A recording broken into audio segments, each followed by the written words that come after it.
आप सभी को जय मसीह की द बाइबल पोर्शन में आपका स्वागत है। हमारा आज का वचन है उत्पत्ति की पुस्तक 13वां अध्याय।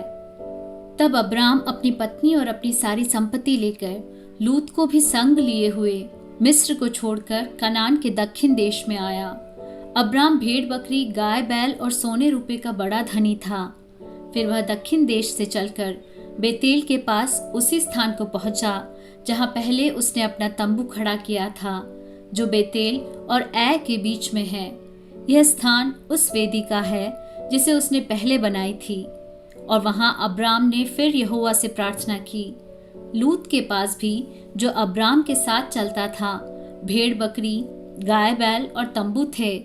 इसलिए उस देश में उन दोनों के लिए पर्याप्त स्थान न था कि वे इकट्ठे रहें, क्योंकि उनके पास बहुत धन था, इसलिए वे इकट्ठे न रह सके।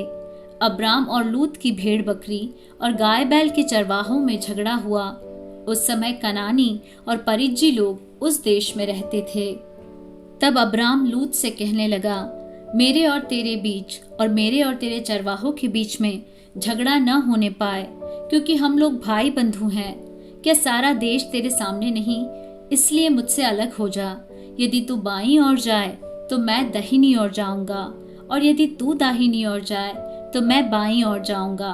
तब लूत ने आंख उठाकर यरदन नदी के पास वाली सारी तराई को देखा कि वह सब सिंची हुई है।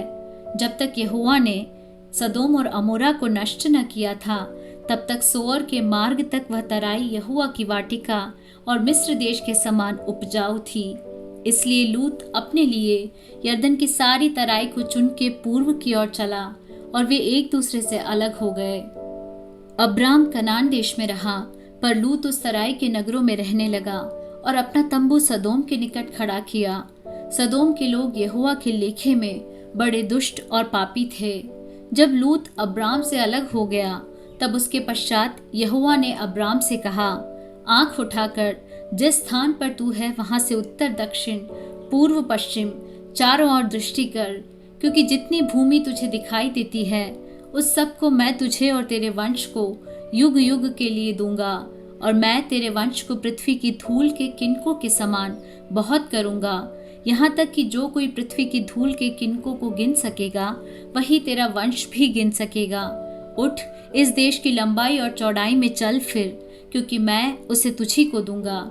इसके पश्चात अब्राम अपना तंबू उखाड़कर ममरे के बांज वृक्षों के बीच, जो हेब्रोन में थे, जाकर रहने लगा, और वहां भी यहोवा की एक वेदी बनाई।